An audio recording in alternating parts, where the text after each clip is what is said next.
Hey guys, what's up? Welcome to the channel. Today's video topic, I'm going to touch on 5 top mistakes new drivers make. So if you're a new truck driver or you're thinking about becoming a truck driver, you clicked on the right video. I'm going to share years of experience and touch on a couple topics from my own experience.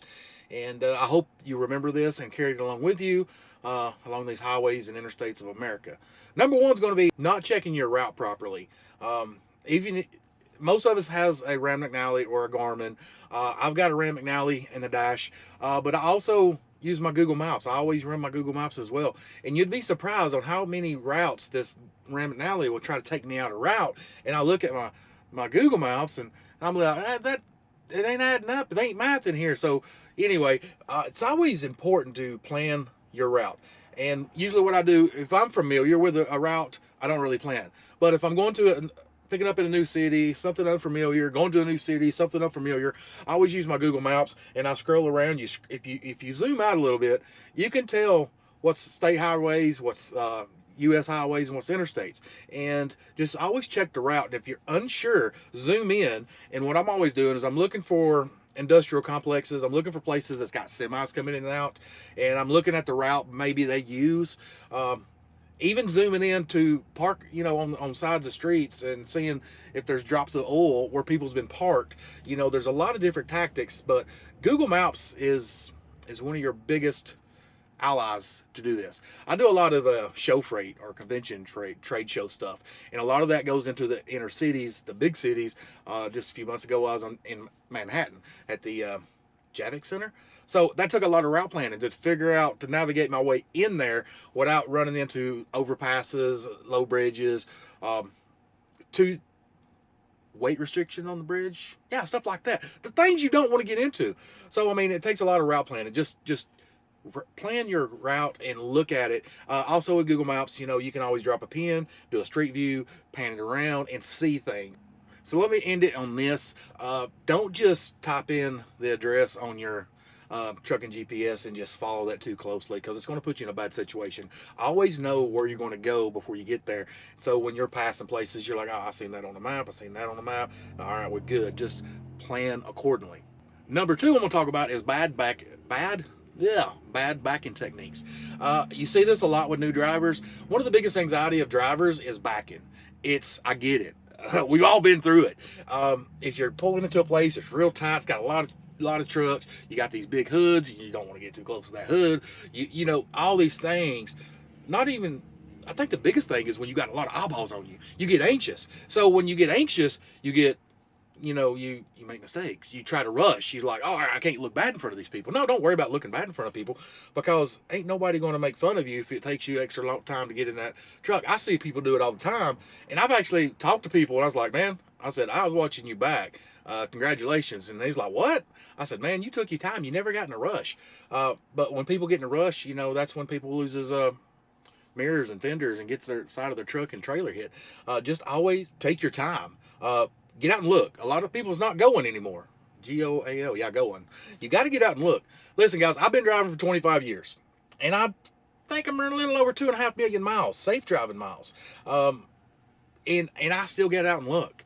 I take my time. I back slow. I use my mirrors. A lot of people don't even use their mirrors properly. I'm like, man, you got to utilize all your tools. When you got people, like you got a truck behind you, don't let him influence you to try to hurry up, because him being in a rush and you getting anxious and you making a mistake, that's your CDO on the line, not his. So tune those guys out, slow down, get out and look. And remember, you're never going to regret taking your time back into a spot, but you will regret if you get in a hurry and you hit somebody. And the number three I'm going to talk about is going too fast for conditions. In this specific video, we're going to talk about downhills and curves. There's a big old Jake right there. Downhill and curves. I was told by an old timer back 22, 23 years ago.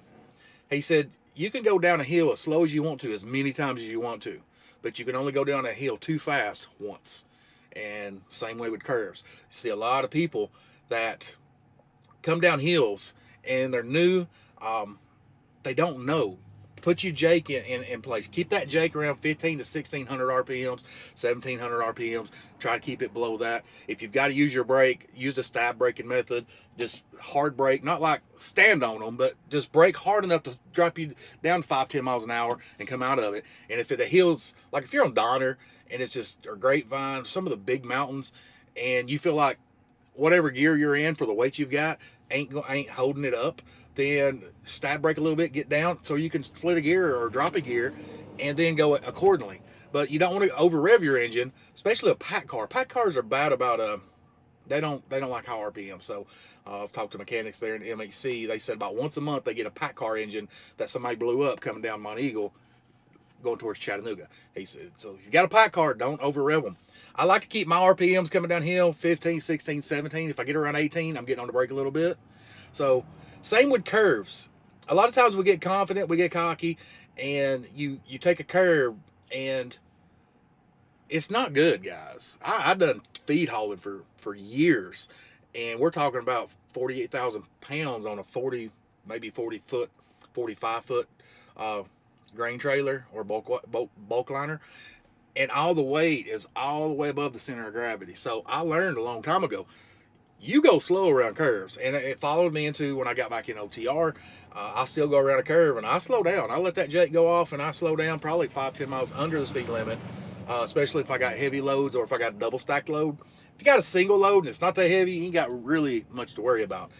But if you got a double stacked load, and especially if on top of that you're heavy, you need to slow down. Even if the sign says 60 mile an hour curve, you might need to be going 40. You know, it's just, sometimes I'm like, who makes up these speed limit signs? They obviously ain't driving a truck. That brings me to number 4, and that's going to be getting distracted or overconfident. A lot of times, after a couple months driving, people get too comfortable and they think, oh, I know this truck. Well, let me tell you, after 25 years on the road and hundreds and thousands of miles down the road, you don't know it all. Let me tell you, you will get humbled quick. The moment you get too comfortable is when mistakes happen. So you always got to be very cautious of that. You're always going into unknowns. You're always going down to another hill you don't know. You're always going into another curve you don't know. You're always coming around a corner with a stop sign you don't know about. The moment you get too comfortable and then you get distracted and you're playing on your phone, a lot of people riding down the road texting. I mean, you're going to see it a lot. You're going to be thinking, what in the world are they doing? They're riding down the road and they got their iPad up on the dash watching TV. It's like, man, I got to share the road with that. You know, so let me tell you, if you get too overconfident, you're going to be humbled real quick, and I hope it don't end in an incident or accident. Just please don't think you know it all and stay humble from the beginning. That way you don't get humbled. And now that leaves me at number 5, the last one. I saved this one for last because it's my favorite, is buying a truck too soon. Most people get in the truck and within the end of their first week, they're like, I'm going to buy a truck. I'm going to make $1 million. I'm on this, I'm on that. Listen, I did it too. When I was thinking of buying a truck back in 2013, my brother told me, he said, I think we should go all in. We done been in the industry for 13 years. Let's go all in, buy a truck. I think we need to do that, blah, blah, blah. And I said, hey, man, you're stupid. I'm content at my job. I make X amount of dollars. I'm home on the weekends. I'm going to go home to my wife at night. At the time, my girlfriend, now wife. I go home every night, sleep in my own bed at night. I was like, man, that's dumb. Well, he planted the seed, see?